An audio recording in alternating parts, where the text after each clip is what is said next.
Well, ladies and gentlemen, I hope that you enjoyed the lunch that we had prepared. I believe that we are now ready to move on to our afternoon pitches.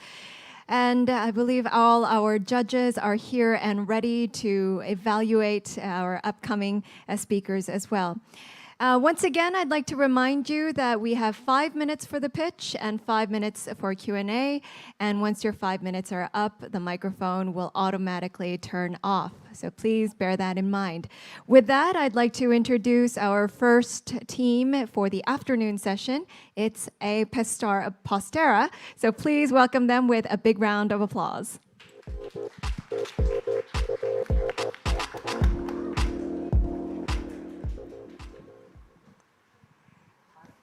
I'd like to introduce you to Apostera Tier 1 supplier for the automotive OEMs. I'm Alexey Denisuk and I am head of product. We are a Munich-based company. We were founded in 2017 and right now we have about 100 people. We are a deep tech company. We are doing a software for mixed reality for cars with various head-up possibilities. Our main clients are car OEMs with our main product. And right now, we are also trying to address a new market of the ride-hailing and mobility-as-a-service products. Our software is on the stage that next year already we will be in production with premium European OEM. Now, which problem we try to solve? We try to solve a problem of navigation experience. How it looks like today, it looks like this. You have a complex junctions, and you have constantly to look on the phone. As a result, you get lost in those junctions, you always get the wrong ramp, and when navigation tells you that there is take a third exit on the left, you start to say, okay, which one of those is actually a third one, which makes more stress. With our software, we can do driving more effortless and much more nice. How we do this, it's easier to show. So here is a demo which shows that you can just follow the guidelines that are given by the car, and it will show you which line you have to change, what's the street name you are going on, and which street you have to turn. Speaking of the turning left, you can see which exact left you have to take, and even we can highlight the final destination building of where you have to go. Speaking about the passenger, we can also give information about surrounding, providing information about shops, restaurants, or medicine centers. By our solution, we basically address both drivers by making it more safe and intuitive driving, and passengers by making it more interactive and fun. From how it works view, first we have to perceive surrounding, which we can do by our tech, or we can integrate with an existing software. We have to combine data to make a data fusion and environmental model, and we have to add a business logic and visualize. Altogether, this brings us to two products which we have. One is embedded, focused on driver, integrated, where we have a direct sales to the OEM and where we work as tier 1. And a second, the ones that are now on the MVP stage, is plug-and-play solutions, where we try to enable mixed reality for already existing cars by having our software and hardware from the partner selling to the OEMs, as well as the plug-and-play for the passenger, which we try to enable for the taxis. How can it work for the taxis, for example? You can sit there, you can have a tablet on a passenger seat, and you can see all the interactive surrounding, which can be a city guides, a billboards, nearest shops or event, which of course can come with additional revenue and advertisement.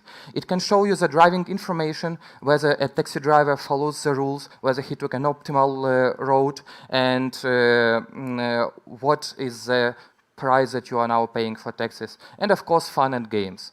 Altogether, it can change an experience of how you feel when you are driving a car, both from the driver point of view and from the passenger point of view. So we were founded in 2017. In 2018, we signed our first big contract with a premium OEM. And as of now, we are first of all searching for the clients as big OEMs in order to improve and give further our product. But tomorrow, we are also planning to increase and to have a plug-and-play solutions. Our team has more than 10 years experience, and it relates both to the managerial team and to the core engineering team in automotive. And that's like one of the success factors for us. And last but not least, we have up to now raised 2 million for the seed and bridge round, and with that we were able to address all that successes that I have mentioned. And right now we are searching for a round A for about 5 million to increase our development and to make it even more reusable and even more affordable to go to the new market and access also for sales and marketing, and also to research a new tech that is required now by the automotive. Thank you very much. Thank you very much. You had a couple of seconds left, so great use of timing. Thank you. And now we believe our 5 minutes are starting for Q&A. Judges?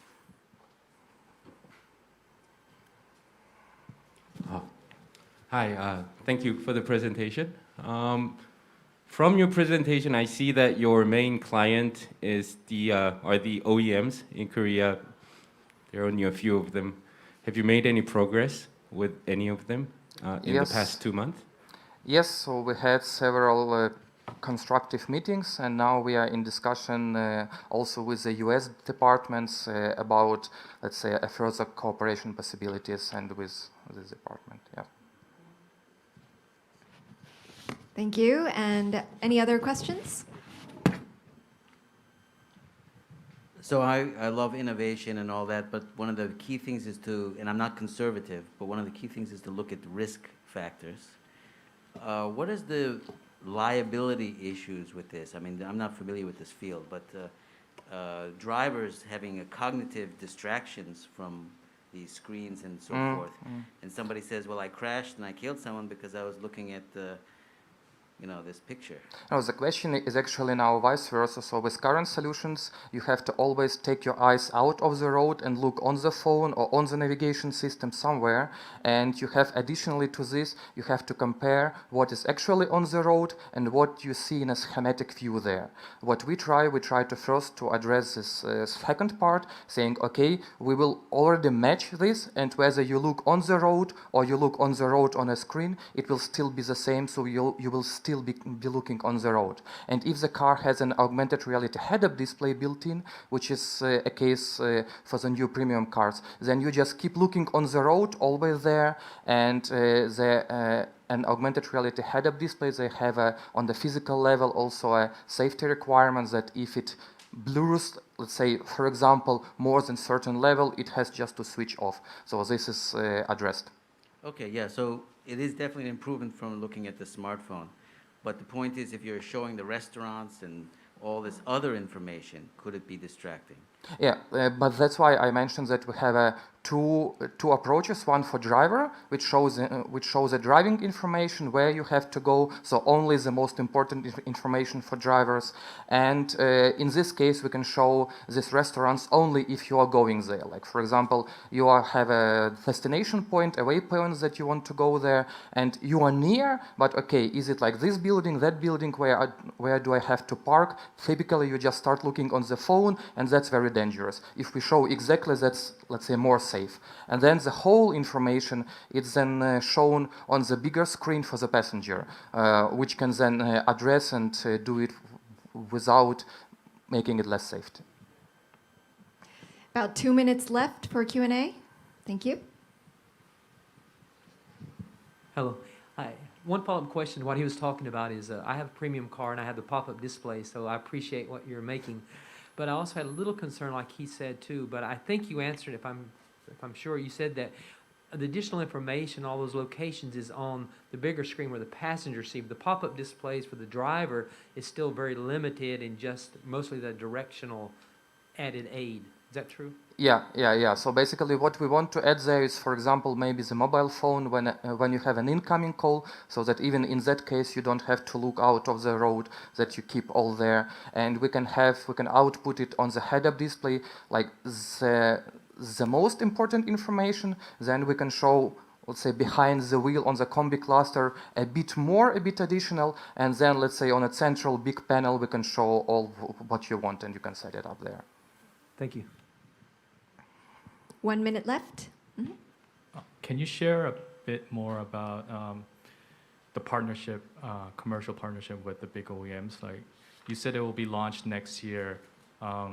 What does that mean? Will it be pre-installed on a car brand? Yes, yeah. So with one of premium European OEM, I cannot tell an exact name, but there are few in Europe.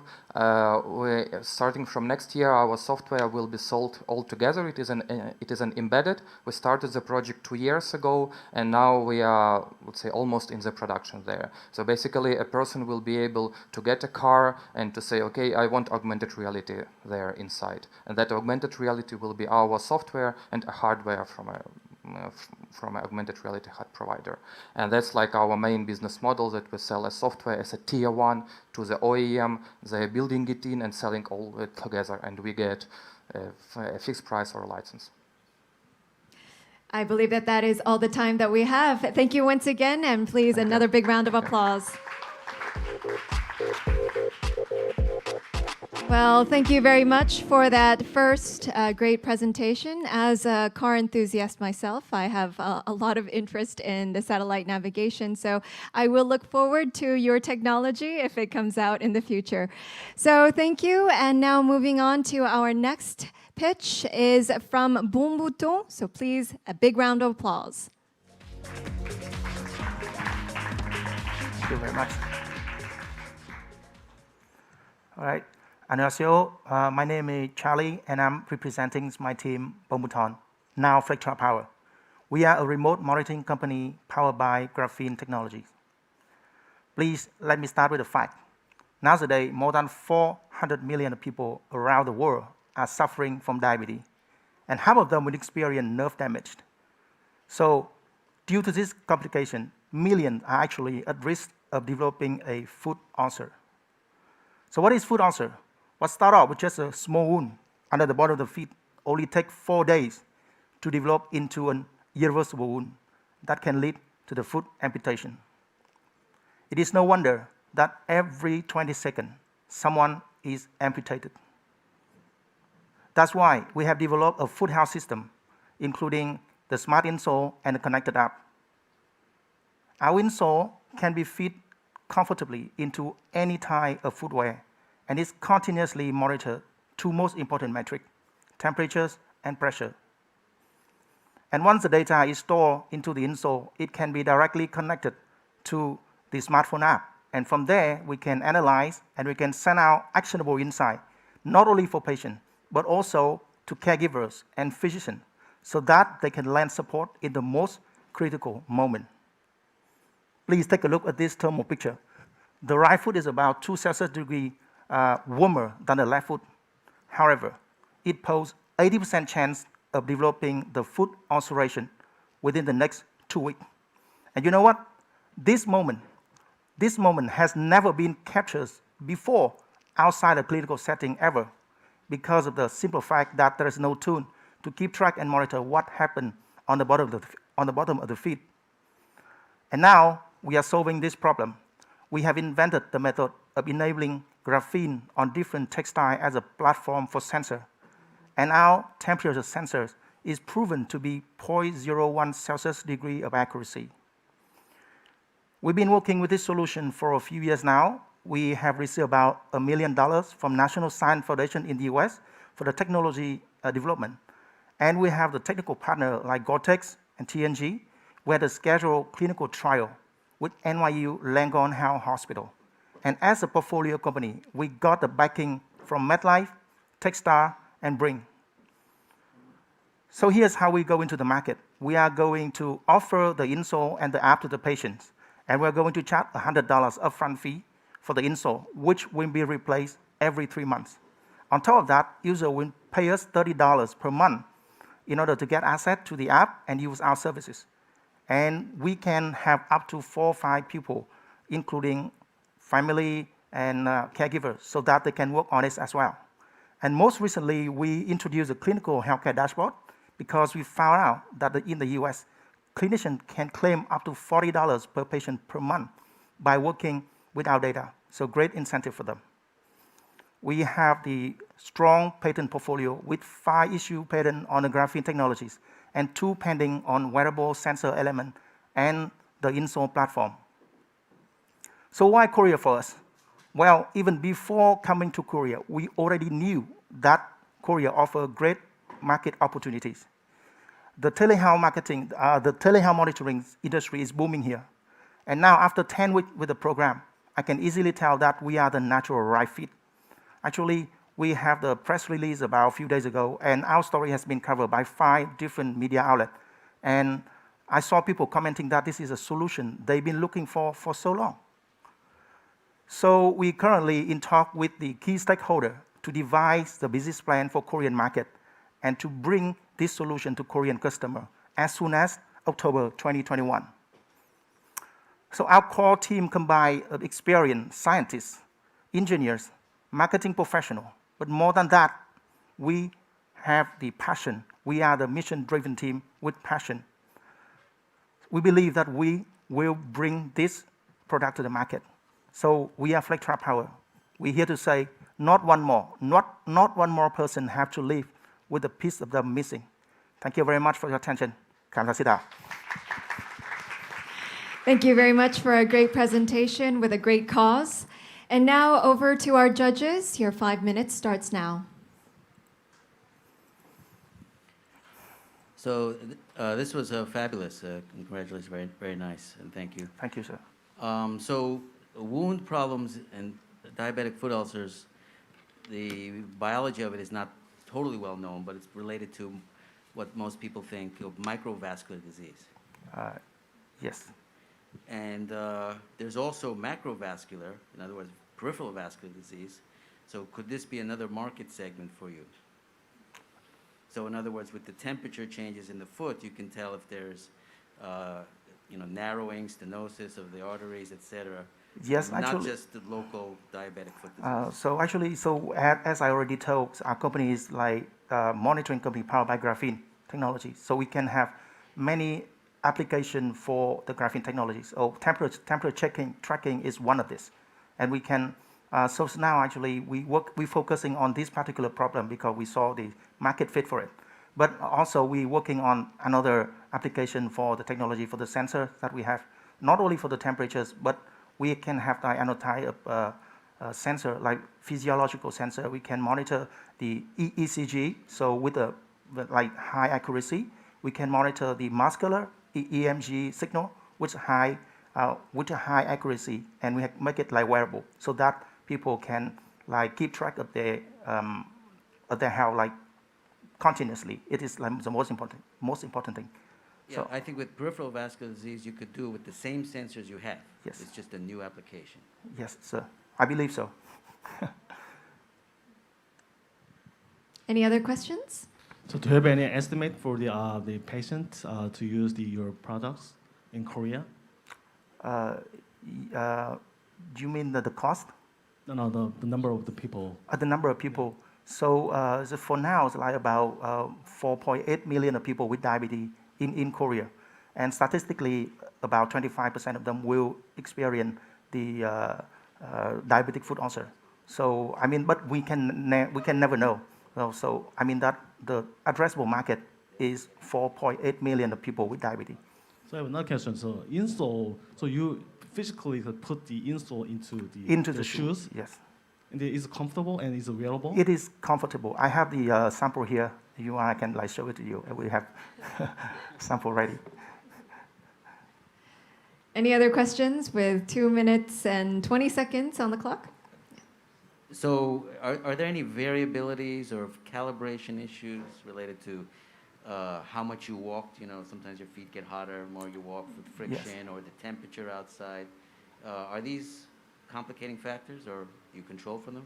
Yes, actually. So because for the graphene sensor, it's like the advantage is like it's closer to the skin. Because you cannot do it with a like, normal thermistor. So the more closer to the skin, the more accurate the sensor reading is. So so yeah, we put the sensor on top of the top layer of the insole, and from there we can like calibrate and we can like monitor the temperature change with high accuracy, even with the environments and you know like the other factor that impact the temperature change. Yes. 1 minute to go. Any other last comments or questions?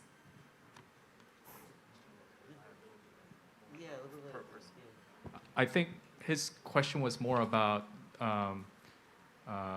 reliability, because different, people might have different walking habits, different shoes. Would it wear after long usage? So have you tested the reliability over diverse Yeah, variable we did. situations? That's why. So first of all, the insole is recommended to replace every 3 months. It's by podiatrists. So that this is the one thing, and the another thing is like it's not. I mean that the insole for us is more like the supporting device, but it's now we need like to upload it the data, and we work with the big data, and then we train the algorithm. So that's why we build that. We call that a platform, this whole system. So the more data we have, the more accurate the algorithm can be trained, and then we can tell exactly, like the habit, the working habit, and everything, so that we can predict the diabetic foot ulcer with more accuracy. That's how it is. Thank you very much. I hope that clarified your question. I believe that that's all the time that we have, with 10 seconds left to go. Thank you once again for a great presentation. Thank you very much. Definitely a great and promising technology with a great presentation. Our next speaker, I believe, is not nervous at all, because I saw him full of energy preparing for the presentation. So with that, please give it up for the Futures.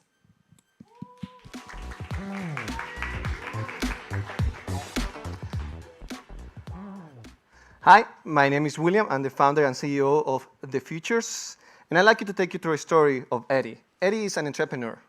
Eddie has a world-changing idea as a company, and Eddie runs a team that is ever-growing. Eddie knows that launching his product means credibility and trust in his service. Now, Eddie needs to stand out among the crowd, but he knows that he has a big problem. Eddie can design. Like, he really, really, really can design. So Eddie goes about like anyone else in the business world and tries to do all these presentations and launch products himself, and spends 4 to 6 hours in places like Canva or Mango Board doing it himself.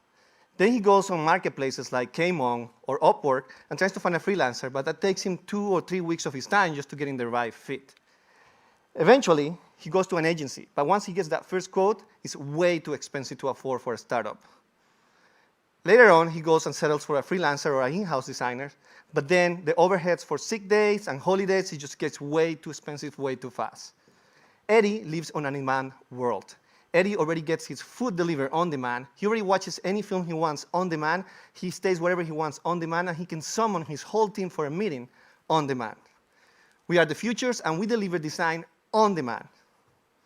We help companies like Eddie's stand out and helping to go from something like this to something like this, or from something like this to something like this. And we do it in just hours, not weeks.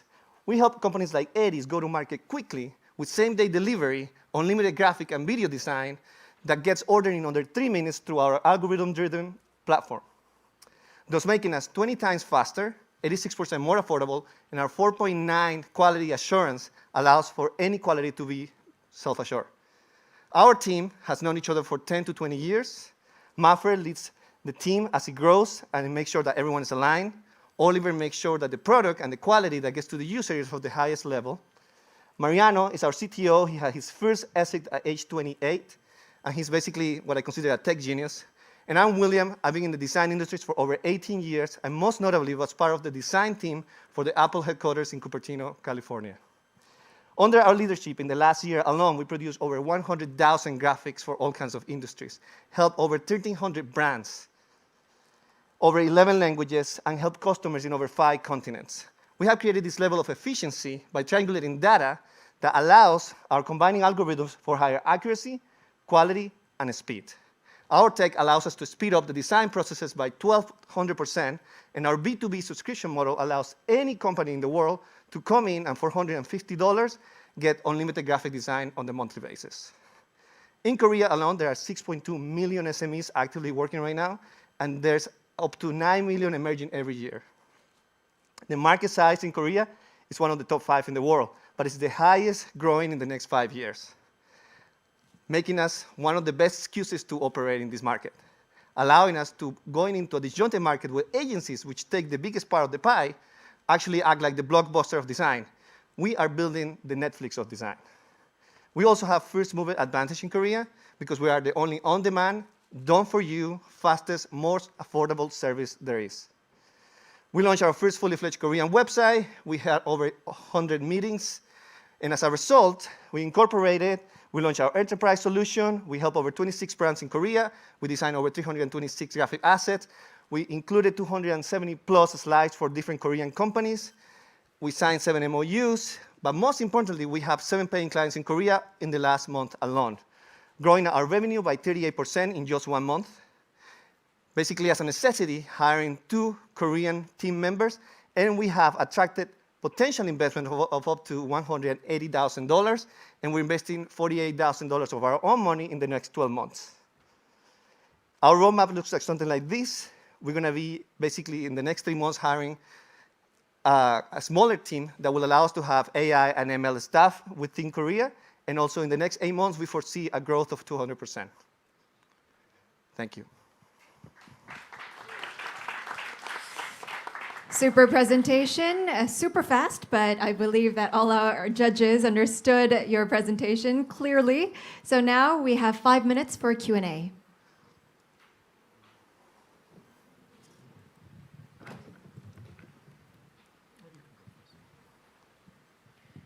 So design has a lot of cultural context. I've been in Korea for 10 years. And one of the things that struck me most when I first came here is so much information. So the websites have lots of information, lots of words. The streets have so many signs. It's, for an American, it's overwhelming. But that's how things are designed here. And of course, America's more simple, etc. So how do you account for these cultural differences in your designs? Yeah, so we already, Asia was the last section of the world that we opened up. So we already operated in different markets before, Europe, Latin America, the US, etc. And yeah, you're right. That's one of the things and one of the challenges that our company is trying to tackle. We totally understand that there are cultural differentiations. And there was a slide in which I showed the way in which we triangulate data. So some of that triangulation has to do with formats and the way in which we do design, which is everyone knows, A4s, A5, letter size, stuff like that. But some of those other triangulations had to do with the cultural aspects, like seasonality, working habits. When do people in Korea or Singapore or Indonesia do stuff differently? So those things are basically what we're building. And so we are, right now, when we have a designer doing things in the real world, we are trying to take all of this effective knowledge base and data and transform it into what in the next couple of years or a bit more, be a completely automated way of getting your creativity done for you. So right now, people have alternatives like do-it-yourself platforms. Like you get a template and you do it yourself and you spend 4 hours. What we're trying to do in our path is to build that complete automation at 100%. And that's one of the factors. So we totally understand that's a challenge, and then we're working on that. That's part of the company, basically. About 3 minutes left. Yes, please. All right. The concept is great. The numbers are impressive. But can you walk us through how your product works if I was a client? Because I really don't get that feeling Absolutely. of how it works. Yeah, absolutely. There was one slide with the dashboard, and that's basically you pay $449 or 1,200, depending on what you get. You log into a dashboard, and the dashboard prompts you to an endless myriad of options in which you can get a pamphlet, a poster, sales sheet, sales X. You request it in under 90 seconds, and once you request that, then you have your own account manager that replies to you within 5 to 10 minutes. then that project is delivered to you in under 24 hours. Completely done based on the aspect ratios that you require and based on the brand guidelines that we need to follow for your specific brand or company. Right now, the process used to be 48 hours, then we shortened it to 36, right now it's 48, it's 24. And right now we have an option in which you can get your own project in 4 to 6 hours if you expedite that specific project. So if I understand correctly, you provide templates, right? No, and I work on that? No, you don't work on anything. You just spend 90 seconds of your own time on your phone and say, I need my sales deck by tomorrow. And then you just wait for it. And you get it all And done. who does the work behind? Is it So the AI, or are there like Yeah, 200 people No, working overnight? We're a team of 30, and actually 40% of that is developers, and only a third of that is creative team. So we're constantly evolving the technology to expedite the processes.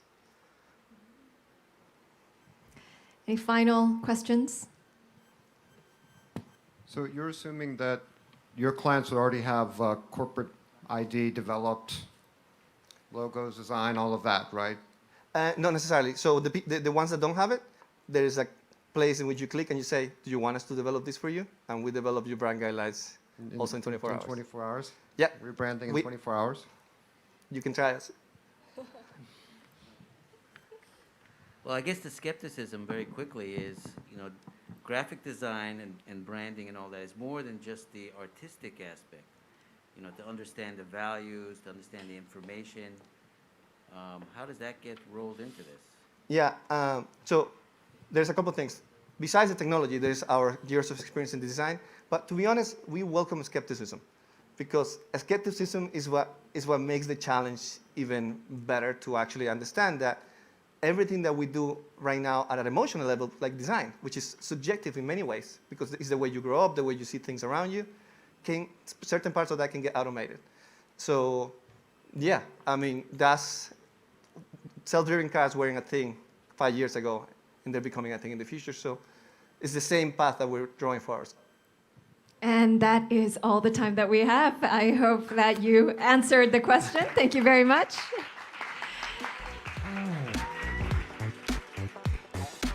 I believe maybe it would have prompted some of our judges to start and try out the solution or the product as well.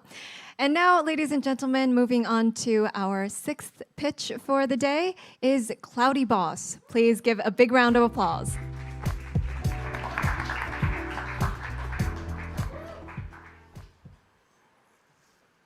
Hello, everyone. My name is Joshua Anthony, and I'm the co-founder of Cloudy Boss and the Chief of Business Development for Global Business. With Cloudy Boss, our main focus is to solve the complexities in today's global value chain. These problems are indicative of inefficiencies in the food supply chain, which create over $12 trillion in hidden environmental, poverty, and health costs, and the fact that due to COVID-19 and other reliance on international supply chain segments and politics, Korea is now forced to invest over $17 billion into local supply chain coming back to the local soil while attempting to retain high quality control and compliance. Now, our core solution to these inefficiencies in the global value chain is Next Plus. The focus of Next Plus is to connect complex ecosystems of SMEs and corporations at the core level while creating true interoperability of protocol. Our market is the global value chain, or 60% of world trade, which equates to over $20 trillion, while $1.4 trillion revolves around Korea's GDP. The enterprise blockchain market will reach $26 billion by 2025, by which we shall own 1% of the market share. Half of this money will be invested in supply chain ecosystem. While Koo Young-chol, the second Vice Minister of Strategy and Finance of Korea, with support of large private corporations, has stated that blockchain is a golden opportunity for government reorganization. Our perceived competitors are pretty much archaic in their UI, have no tech convergences, are fragmented, they're bulky, they're expensive, and they have low levels of security.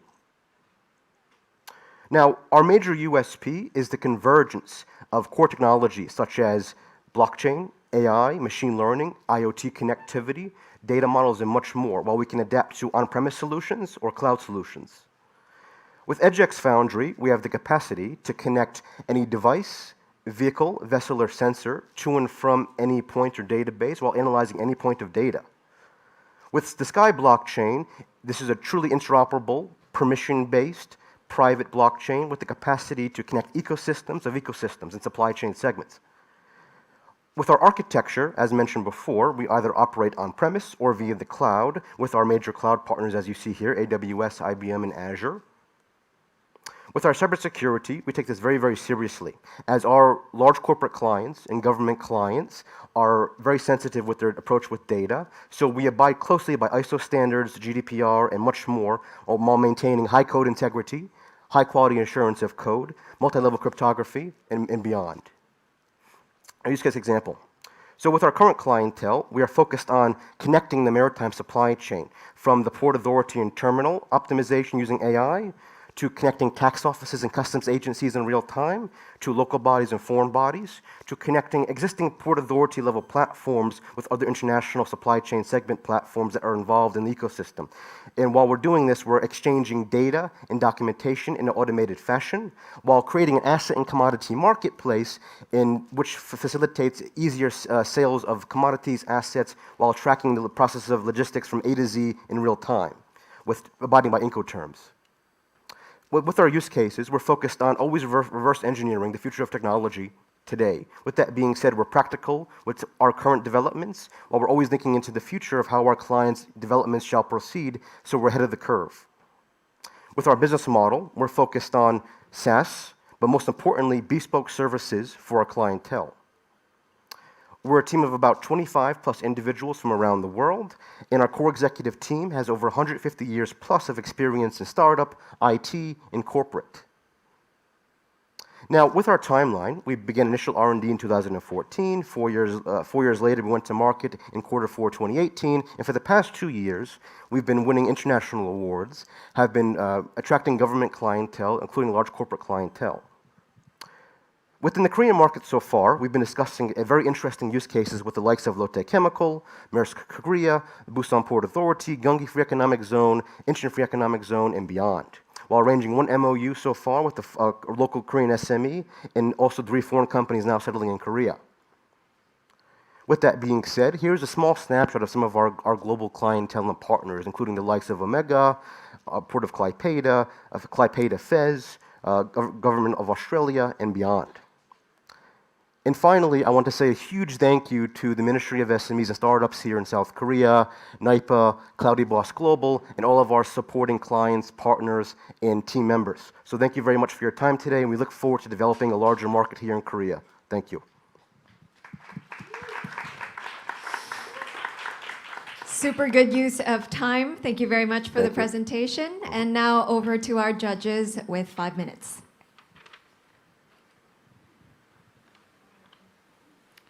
I don't know how to phrase this question, but it sounds like you do everything. So maybe you can help me by saying what you don't do. Well, our major focus is to adapt to our clients' pain points, and this is where our USP lies in the fact that we're so ubiquitous and can use our solutions for many use cases. So we take a very specific process in understanding where our clients need our support the most and develop bespoke solutions for their custom needs. So this is why right now for the Korean market, we're focused on specializing in use cases that we already have success with in the European, Australian, and Thai markets, which is maritime and manufacturing. So you do everything? Well, not yet. Yes. So one thing that's not quite clear to me is what is actually so far been implemented in some initial capacity versus what is sort of on the planning stage or still in discussion. It wasn't quite clear to me how far you've progressed in that. With current Korean discussions? No, well, with actual, so conceptually, I think I understand where you're coming from. I'm a little more concrete, specific implementation, whatever you've done so far. I maybe missed that part. Mm-hmm. So far, our major clientele involved in these use cases are in Europe. And with these clients, we're involving the entire ecosystem revolving around the Port Authority. So we're now in the process of developing a full connectivity in this part of northeastern Europe by delivering such blockchain protocols to the core infrastructure of all respective counterparts in the environment. The focus is to build the correct preliminary foundation of fully autonomous supply chain activity. And as you know, the results of this will be reduced costs, savings in mitigating waste in the supply chain, delivering orders, let's say, in a faster demand, predicting yield on a much higher level, so on and so forth. So that is being developed for that particular partner or client. Correct, yes. And we're seeing, based upon our current discussions here in South Korea, we are seeing similar synergies here, though it is a different system, of course, within maritime and supply chain. 2 minutes, 30 seconds to go. Any other questions? I know Microsoft has been looking into this space for a very long time, applying blockchain on maritime industry or supply chain. I think I've heard this like 4 years ago. How are they doing? Do you know how they're doing? And if they're not doing well, why do you think they're not succeeding? And how do you guys can compete with those big companies like Microsoft and IBM, and even Korea, SDS? There are many companies trying to address the same problem. Great question. So to simplify that answer, our major USP is the fact that we're capable to adopt our technologies to any ERP system, any other blockchain protocol, of course, being private and/or permission-based, any legacy database infrastructure, or any custom bespoke software suite the client may be running, where other blockchains have immense trouble with the interoperability protocol. On top of which, it's the fact that when they want to connect to so many ecosystems, they have trouble in scaling, number one, the amount of transactions per second that the blockchain can handle, while on top of which, the security for the nodes, or thus databases, organizations, machinery, is lower level as soon as they keep scaling the operation. So when you're dealing with in supply chain, working with our solution, we're able to handle as many transactions per second without sacrificing security and data integrity, of course. Any final comments or questions? We have 50 seconds left.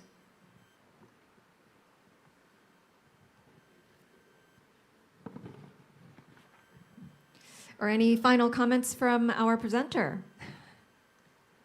Well, thank you very much for your time. I really enjoyed the questions, and we hope to continue building this wonderful market. Thank you so very much. Thank you, and another big round of applause, please. Thank you.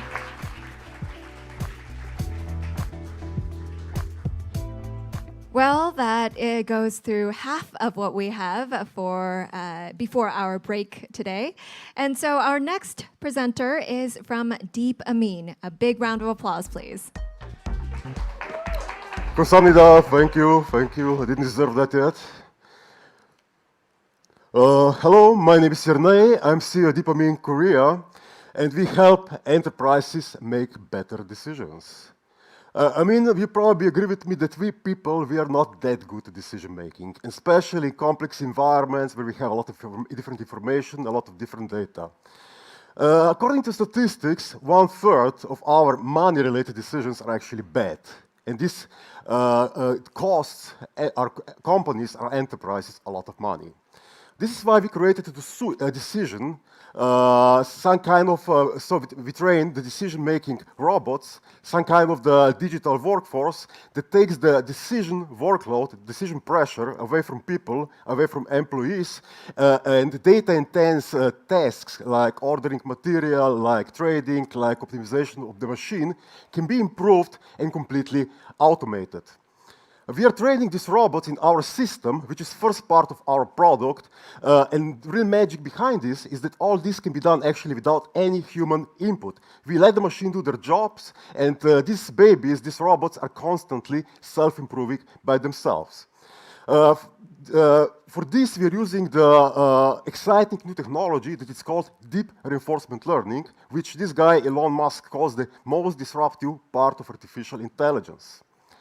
But to make this magic happen, we have to set up the reinforcement learning model right. For this, we created the second part of our product, which we called master classes, and it's based on our own unique methodology. With these ones, we actually set up the reinforcement model together with our client.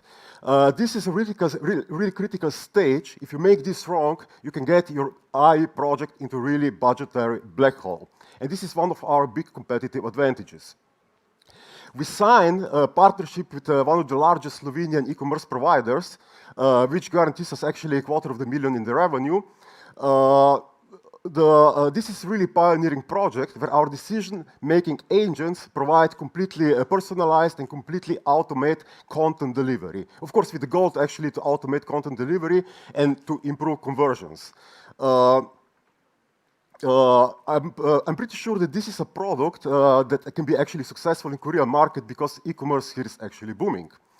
We are in the process of investment. We are raising seed capital of $500,000 from European VC fund called NextGrid. This should close in February. Then we plan actually a round in around February, March 22, focusing more on Korean and more on the Asian markets. Our entry market point is actually through the partnerships, mostly from the reselling partners, implementation partners, focusing more on actually our master classes and pilots, where we focus on SMEs. This should give us a client base, and this should give us recognition for the second part of our actual product, the core part of our product, which we launch late 2021, which is actually subscription-based decision-making robot dedicated more to actually where we shift more towards enterprises.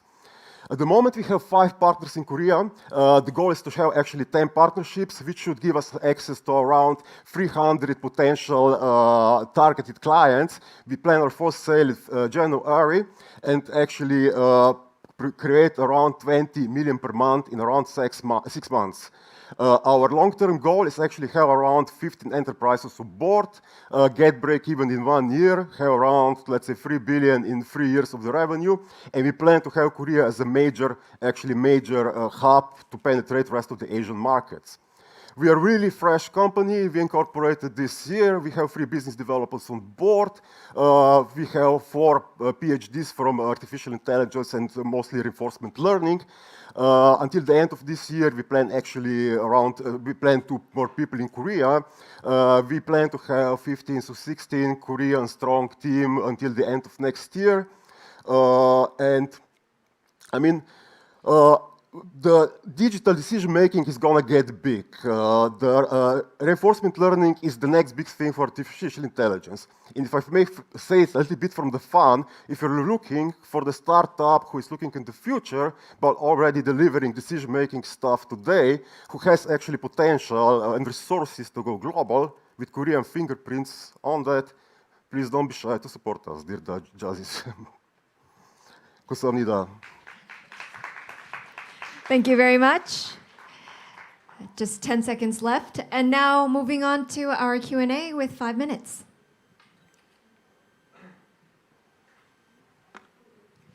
I think our judges are still trying to understand or wrap their heads around your presentation. Yes. Give them a little bit of time. So in one of your slides, you had DHR, Samsung, SK. Are you at liberty to describe what those relationships are? Can you put a bit slides back, please? Thank you. So this describes... That was before. All right. No, or later. Later on, yeah? This one. So we had the meetings with these guys, actually. Oh, these are meetings? Yeah, we had meetings where we discussed actually how we can approach them, how we shape the pilot, actually, that we have access later on to their pilots with these companies. So our market strategy is actually to go through the master classes, which are 2 days learning and training material that we go to the client, and we try to figure out the case together. We have our methodology where we define the case blueprint for the case together that can be later on actually transferred to our system where you train actually digital robots and you actually plug in there. So we had discussion with them how through our partners actually who are actually reselling our master classes access to large corporates later on. So you say partners now? Yes. So are those actually engagements or those are the meetings? I'm confused. You talk about meetings and you talk about partners. So these are not partners. These are engagements, meetings that we actually had, who actually showed interest of our decision-making products. But we are too early now. We are early still in the process. So first we have to set up the cases, show what we can do, show results, and later on there is interest from these guys actually to enter these fields with us.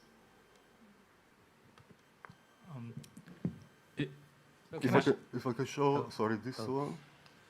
So Well, question, question on the, have a minute? Yes, of course, okay. yes. On the executive search firms you have up there, now, what are you doing with them? I'm a little not completely certain. So our partnership at the moment is actually trained robots to automate e-store. Where our robots will actually take care of all the content delivery. So what you do, you have a database of products, you have the database of content, and these robots are slowly trained to take away all the actually all the task, all the job from e-store administrator. Okay, for example, if we're searching through a huge, that's my industry. Sorry? That's my industry, so that's why I'm asking the question. Okay. So in other words, you're saying like, if I want to use that in my company, I may use that to help me to search through hundreds and thousands of resumes or content information to help me narrow down and find what I'm looking for. It's content delivery that actually automatically, it's a little bit different concept. So it real-time delivers content, personalized content to the user that is coming there. It's constantly learning what is best for the user and what is best of the huge amount of users. And it's trained to do real actions in real time, proper action, to improve the conversion. So it's completely automation of e-stores. Okay. I believe we had another question at the back. No, I was just curious, is there a reason why you chose to use reinforcement learning out of other many techniques to apply automated decision-making or content recommendation? Because there are many other algorithms or statistical methods, right? Like decision trees or other just regular machine learning techniques. But why reinforcement learning?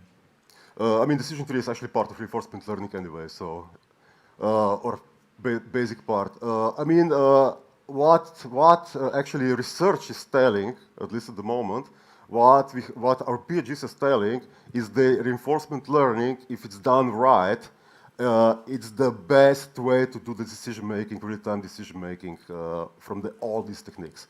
It was also proven, shown actually in many cases, that reinforcement learning actually got the best results. Of course, not on the small samples of data, but on the complex environments where you have a lot of actions, a lot of data, inflow, absolutely reinforcement learning is winning. It was also, I mean, in the Go game, they tried many techniques, and the Go reinforcement learning was absolutely by far the best one. Yeah, I think that was a very important question. You may want to have a slide that has, references that research or has the Go example. And that's all the time that we have. Excuse us for cutting, but we have to be fair. Thank you once again for the 5 minutes of presentation and Q&A.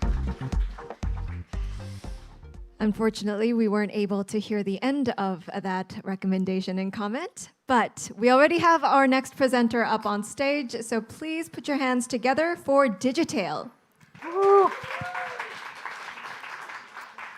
Hey everyone, it's really fascinating what we can do with technology nowadays, right? So now for the next 5 minutes and plus another 5, we're going to talk about pet care. So how many of you know at least one person that owns a pet? Good, we have some hands up here. So, well, the thing is that I'll tell you a story about when I adopted my second dog. And for all those pet parents out there, you know that when you have a dog or a cat, in the first months, you need to go to the vet for vaccinations. So you need to go at least 8 times in a period of a few months. And what happens is you go to the vet writes it on a piece of paper, you go at home, you put that piece of paper in somewhere on your shelves, and you hope that they're going to call you to tell you when you need to go again. And, well, without going too much in the story, you might imagine what happened at the last vaccination that I had to do for Daisy. Well, they didn't call me, I forgot, so I had to redo the entire vaccination plan, so all those 8 visits. And that's a common story, unfortunately, for a lot of the pet parents. And the problem of this industry is that our dear vets, they still use these type of systems to run their clinics. And this is not Photoshop. This is exactly what they use nowadays to run their clinics, and they haven't changed this for the last 30 years. And they would still continue to do that. But the problem is that their clients, the pet parents, are now millennials, are young people that are driven by technology, and they just discover the world through the help of technology. So what we did is, before actually I'm telling you what we did, is that pets are family members. And that's important because pet parents are spending much more money, much more care on their pets. And the segment of millennials is growing, 39% and growing. So our whole idea from the get-go was to build a digital health card to help pet parents raise their pets. And that's what we did. But to do that, we first had to go to the vets and build a practice management system for them that actually brings them to the 21st century, which means they can finally have proper client management, electronic medical records, appointment management, reminders, stock management, so everything, like everything in one place for them to manage their clinics and to have a great communication with their pet parents. And on the other side, for the first time, we can digitize the information and put it in an app so that the pet parents can grow their pets. Well, it's been going super great. We've been selling in over 16 countries, 300 clients, which amounts to almost 2,000 vets. We have only one client that stopped because they stopped their clinic, so nobody actually switched, and they love us. We're like top on Capterra in terms of customer reviews and feedback. And we've done this with only $250,000 in budget. And that's not the only exciting part. This is, because all those clinics added more than 3,000 pet profiles in the system, which is getting closer now to almost 500,000, and we passed $1 million in transactions per month, which means that the clinics are adding all the transactions and doing all the invoices through Digital. And this goes back to our business model, because we're charging $99 or $199 per month per vet, plus a 0.5 commission on all the transactions that go through the system. And if we would have started the business just for this, we wouldn't have done it. Because what we said at the beginning is that we're building a digital health card for pets, right? And this gives us a unique opportunity to build a marketplace on top of that, because there's absolutely no one in the ecosystem that knows all the information that we know about the pet and about what's best for that dog or cat in the future in terms of insurance plans, products, services, so on and so forth. And everything comes with a doctor recommendation. So market size, 200 billion plus for the pet care market, and veterinary market is also growing. But if we look at Korea, it's absolutely wonderful. It's like 1 in 4 Koreans have a pet, and the population of pets have doubled in the last 2 years. And in the short amount here, we've already found amazing partnership with the help of our accelerator. So DuckPet is one of those partnerships, who's a wholesaler that sells to over 600 clinics and 1,400 pet shops. And the system altogether, all in all, together with them, we can basically digitize the entire infrastructure for pet care from the moment the product goes out of the factory until it gets to the pet parent at their home. To support this, definitely we've already took measures to start hiring locally to be able to grow here and to support the partnership, and also to have an own division just for the growth in Korea. Just from this partnership alone, and just from the B2B side, it's over $60,000 in revenue per month that we can get. Funding, there's already investors that would like to join and help our joint venture here. While in the meantime, we've already closed the $2.5 million seed round in our home market. And it's been fun. So all of these meetings were really, really nice here with the doctors at the clinics, showing them how they can use the system to work together with the clients in the clinics. And all of this wouldn't have been possible with a great team of only 8.5 people, and now together with Wesley, 9.5. Thank you very much for your attention, and looking forward to wonderful questions. Thank you very much for a great presentation. And now, with the 5 minutes, over to our judges. So I come from the medical side. Is this effectively an EMR for pet care? Yep, it's also an EMR for pet care. That's the basis of it. The problem if you do only an EMR. EMR with the patient portal and all that. Correct. So the EMR is at the basis, and what we've done there is that before doctors were just writing on a big field all the history, and now we've broken down into a lot of segments, so a lot of symptoms and biomarkers. So on the long run, we can match the symptoms with the lab results, with a certain diagnostics, with a treatment, and all of that backtracked to the profile of the pet. So on the long run, we're hoping to build predictive models to help pet parents and also vets detect diseases early. Yeah, so I guess my question is, I mean, EMR for veterinary medicine is not new. No, it's not new, so definitely. what's new in your sense is what you just described. Correct. So totally agree. I mean, it's not new. There has been EMRs in the market. The whole take that sets us apart from everyone else is that we have a strong relationship with the pet parents, because somehow all the other systems, they haven't realized how important the pet parent is in the entire ecosystem. So that's the person that's actually paying for everything. So what we do is we bring closer the pet parent by building that app for the pets. And we're making sure that all the education that the vet needs to do for the pet parents, it's actually happening through the app. And it opens the time that the vet has to actually speak about diseases and other things with the pet parent. Last very short question. I saw this, Ruxandra had a CPO. What's CPO? CPO is Chief Product. So she has a tech background. I thought it was Chief Pet Officer. Do you have any particular strategy to penetrate the Korean market? Because Korean market is different from the European one. Mm-hmm. So do you have any kind of idea to get into the Korean market? Definitely, yeah. So DocPet is the local partner is helping us a lot, because there are differences, and there was a really good question on the features, right? The other startup with the local design here is totally different, and that's something that we need to adapt to, and that's where we're getting a lot of support from the local partners. And that's also why we took a decision to have a special division just for this, because there's a lot of things that are different in terms of how things work here. And it goes from, if we have a simple design for an EMR where you just have, I just want to see a clear history of all the medical conditions. Well, here they're able to capture much more information in just one screen, and that's something that we need to adapt and to basically have to start supporting 2 different types of products to make it work. So we're counting on the local partnerships to make that happen. Okay, I saw a thumbs up, so maybe no questions there. Any other questions from the other judges? Or any other final comments that you'd like to make that you weren't able to? Yes, I mean, the only thing that I would like to leave you with is, because there's so much progress in all the other industries and pet care is definitely left behind, but I think the dream of us, like the digitailers, is that somewhere down the road, and this is getting closer with our help and with the help of the vets, is that when you're going to go to a shelter, you're going to adopt a pet, you're going to get the digital health card. Together with it, you're going to get smart devices to monitor the pet's health. And with that, you're going to subscribe to a vet for them to monitor those symptoms in real time. And with that, we can finally make a switch from treatment to a preventative care focus for the entire industry. And that's the thing that excites us the most, and we're taking the industry one step closer towards that. Okay, I don't think that there are any other questions. So with that, congratulations, Daisy's dad. Thank you. Thank you very much for the presentation.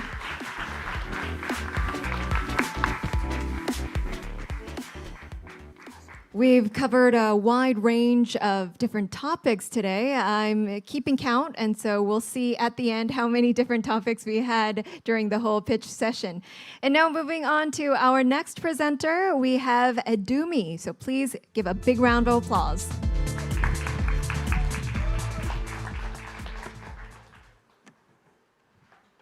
Hi everyone, I am Leo de la Fuente, founder and CEO of Edumi, company that I started with a very simple mission, to help out just one school teacher. Meet Marila, my favorite school teacher. Over the years, I saw Marila struggling with the amount of work she had to do inside and outside the classroom, working countless hours every week. Just like Marila, there are 80 million school teachers in the world who have on average a work overload of 12 hours per week.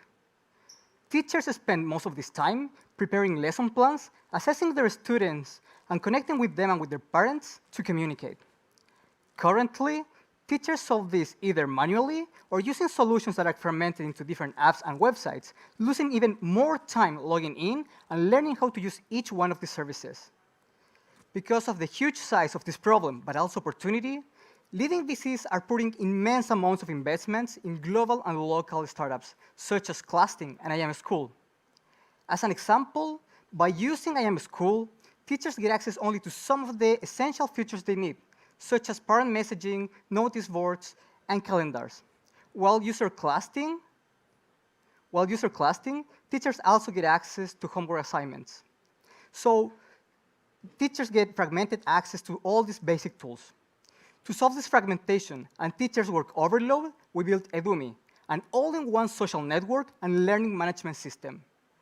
Edumi helps teachers to save time in planning, assessing and keeping track of their students' progress, while connecting with them and their parents to communicate, collaborate, and share through a wide range of tools, including file sharing, social, discussion forums, behavior management, gradebooks, quizzes, homework assignments, among others. Teachers can create classrooms which feel like small social networks. Each classroom has a unique code to invite students and parents so they can join, having easy access to all their classes from the left sidebar and to all our tools from the top navigation bar, everything at one click of distance. And it is because of this experience that Edumi has reached 700,000 registered users coming from all over the world, mainly from Latin America. Moreover, for the past 3 years, we've been able to double our user base every single year only by word of mouth, spending $0 on marketing. And here's another fact. Edumi is helping teachers save up to 7 hours a week so they can focus more on their students, resulting on a 30% improvement on their students' learning outcomes.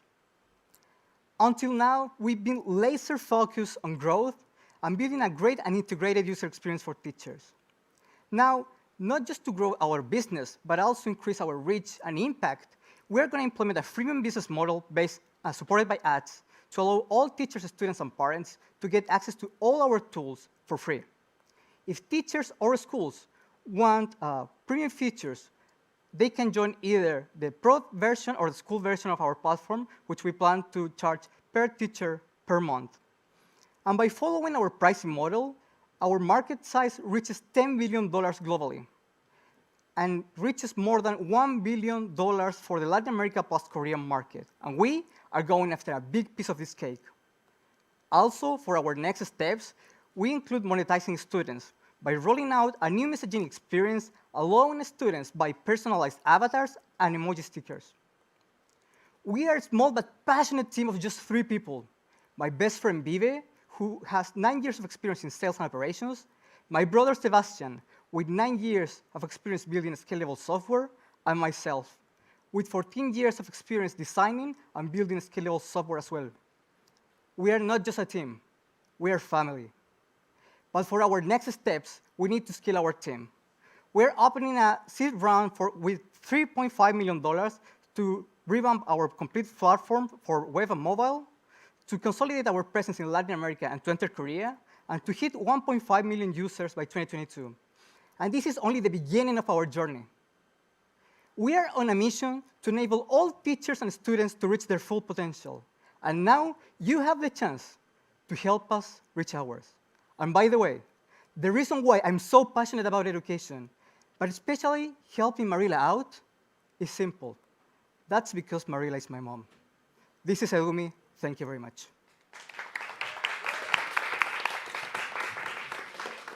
Great presentation once again. Thank you. And now over to our judges with 5 minutes. How do you measure the increased outcomes? Yeah, we have 30%, something like that. Great question. So we do it 2 ways.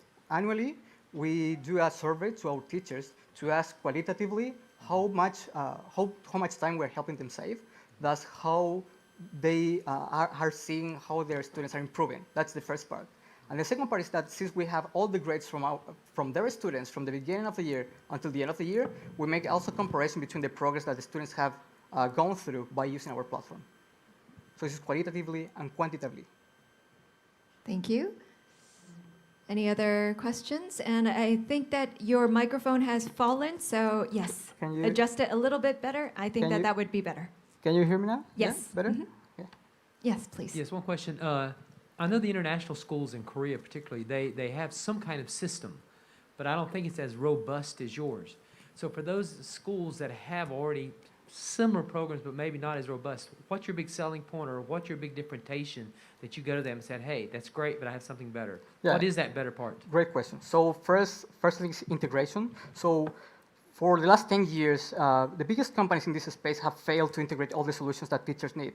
And as I said, as an example, like Clasting or I'm a School, they are a good product, but they still don't solve all the pain points that teachers have. One of the first things we did coming to Korea was interviewing dozens of teachers, asking them about how they feel about the current products that they have available. And they actually are really keen to jump to our platform once it's localized. So The selling point is integration. And again, most of these companies, even though they have raised tens of millions of dollars, they still fail to deliver a proper product. Can you share a bit more, elaborate more about why the previous other companies failed to integrate all those different services and you guys were able to do it? Yeah, that's a great question. So this is probably biased. But for example, in the case of Clasting CEO is a teacher, and he really understands teachers' pain points. But we are talking about creating technology companies, and I am a technology person. So to make the best bread in the world, you need to own the bakery, and you need to know how to make bread. And I am that person. Whereas these other companies have failed to deliver a proper product because they own the bakery, but they don't know how to properly make bread, so they hire other people who doesn't share the same vision. And that's one of the main differentiators from our company. Besides being so capital efficient, by being a small team, we decided to provide a better solution just with little resources. So with 2 minutes on the clock, any other questions? Feel free to destroy my presentation. Maybe if you can share more about the 700K registered users, like are they all from Australia, or so how much time do they spend? Yeah, so from the 700,000, close to 50% of our users are monthly active users. Monthly active users are those users coming at least 4 times a week and spending 8 times per session. So it's not just about connecting once a week to look what is going on their classrooms, but they actively come to also engage with their classmates and with their teachers to continue conversations after topics that they have started in the classroom. So they are pretty much actively. And even though I came from Australia, the main reason why I am in Australia is because in Latin America, there's no actual seed funds that can help us make the next step.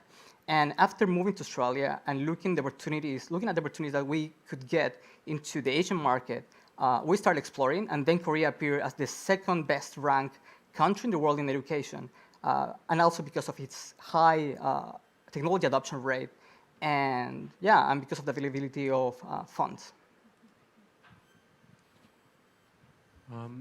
You've made 700,000 customers with zero marketing spending. Yes, exactly. What are you planning to do with 3.5 million? Sorry, what? What are you planning to do with 3.5 million funding if you get it? Okay, so to revamp our platform, we're still running our MVP to launch the mobile version so we can increase our reach, and to deploy our ads strategy to start monetizing. So more on the product and maybe not on the marketing then, because it does it itself. Exactly. I believe that that's all the time that we have for today, with just 7 seconds left. Thank you once again for a great presentation. Thank you very much. And a Q&A. Thank you. And now that brings us to our last presenter before our break for the afternoon. So ladies and gentlemen, a little bit more of energy, especially our 6 judges. Our next presenter is from Emoti AI. A big round of applause, please.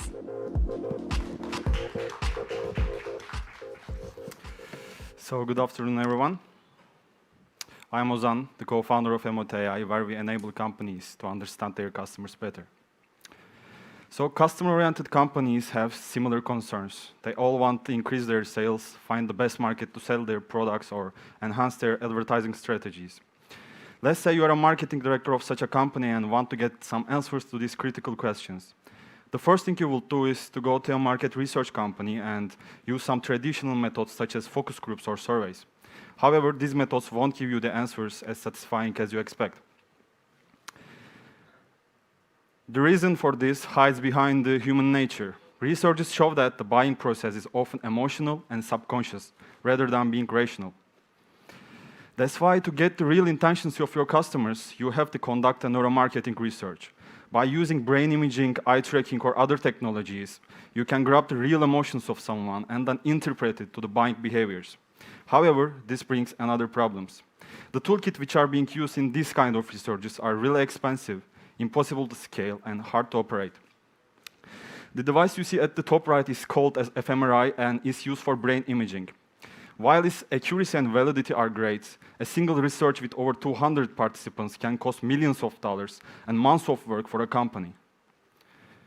And this is our solution. We enable companies to conduct online, completely unequipped and highly scalable research without any location dependency. So our engineers developed a unique feature set by using the power of neuroscience and artificial intelligence. Moreover, all of these technologies can be used without need of any hardware, but just a single phone camera. So to get the benefits from our service, the first thing you should go is to go our online panel and upload your advertisement. Afterwards, you have to select the participants which will be joining to your research, and then you have to filter them by their demographic characteristics.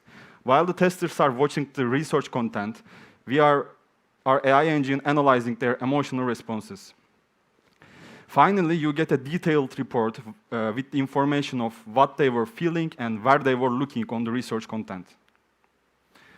So we have a subscription-based revenue model. Our customers can choose different packages depending upon their scalability and technology needs. Let's look at some numbers now. The market size of the global market research industry at $73.4 billion, and 45% of these researches are being conducted online. Market research industry is also a really fastly growing industry in Asia, and especially in Korea. Since 2012, the market size has grown to $770 billion with the average growth rate of 15.7. So even though there are some attempts to develop similar technologies without hardware, none of them can reach the satisfying accuracies to eliminate the need of hardware completely. Moreover, because the limited of services they provide, they cannot create a complete neuromarketing research environment online.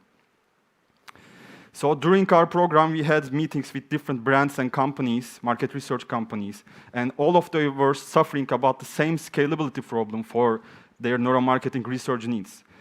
That gave us a strong evidence that we have a solid product market fit in Korea. Besides companies, we had meetings with the best universities in Korea, and we have a one-year-long partnership agreement with the Consumer Behavior Laboratory of Korea University.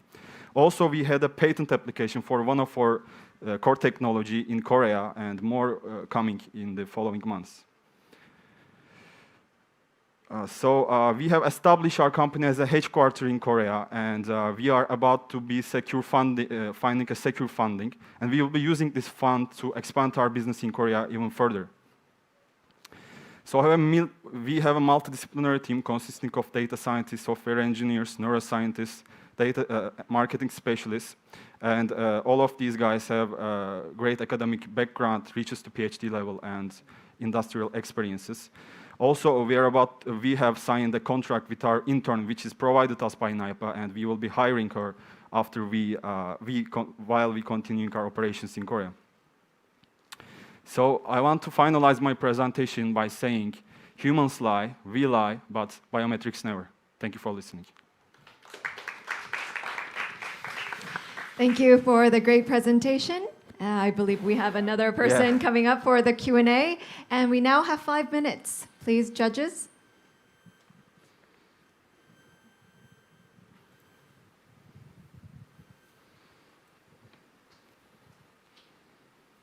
Does your technology work through masks?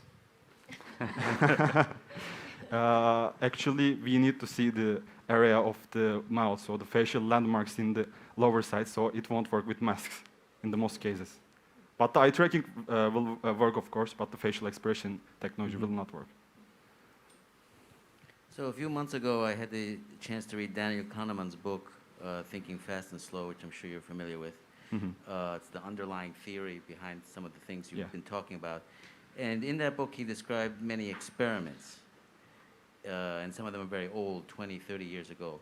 Have you used your technology in terms of validating it and calibrating it, replicating some of those experiments, because that's very well established, so that your new techniques are grounded in established knowledge? Actually, the thing that the neurotechnology and neuromarketing solves is the problem that understanding human behaviors and buying behaviors is really hard when you directly go and ask to them. because they will not give the answers which lead to the real decisions, because the real decisions come from subconscious mind. And but the neuromarketing field already solving it with the advanced hardwares. What we are solving here, eliminating these hardwares, because these hardwares are really expensive, hard to set up and hard to scale. So we solve it by bringing everything to online, eliminate the hardware. They can conduct these researches in online environments. Well, I guess what I'm saying is, have you validated your disruptive solution with the more expensive previous research, Daniel Kahneman or others? Have you, done those studies? So, of course, what we are building here cannot be comparable with the devices like fMRI, and there is no direct validation because the technologies, the devices gives really high validity and accuracy. But there's a trade-off. You can get the high validity, or you can get the high scalability. You can increase the number of participants. Thus, you can eliminate the biases in the data, and statistically, you will get a more clear data over the ones which you had with maybe 20 participants, but here you can have 1,000 participants, and you can generalize the data, and you can get the results in a more meaningful way. Also, I would like to add something that we only validated our results with eye tracking devices. Normally in the industry, they are using solutions with using eyeglasses, and they really have high accuracy. We actually validated that our eye tracking solution, and it works under 1% error rate. It's not comparable to Toba eye tracking because they are using geometric solutions, but there's a trade-off, as my coworker said. There's a scalability problem with that. If they want to conduct neural research, even 20 people, they need to hire moderator. They need to bring all these people into the same room. So with our solution, we are solving it with scalability. Yeah, I think the important thing is a business aspect, is your market will be people who had previously looked at that expensive technology as the standard. Yeah. And if you look at the history of any disruption, et cetera, it may not be as good as that standard, but it has to reach that level. The theory of disruptive innovation, Clayton Christensen and all that. To do that, you should do that validation. This is part question, part recommendation. Yeah. So like he said, we have some validation methods in the background. Also, I can also add one more thing. As Ozan said, we signed a contract partnership with Korea University, and there's a professor who's directing that laboratory in there, and he told us that they bought these eye tracking glasses 10 years ago, and they spent $80,000 on them, but they were not able to use it because there's a scalability problem. They cannot gather all the people in the same room. They cannot conduct researches on high scale level. So with our solution, they will be able to conduct research. Even someone in Busan, Jeju, they don't have to come to their university. So that's why they want to use our technology, and they're really happy about it.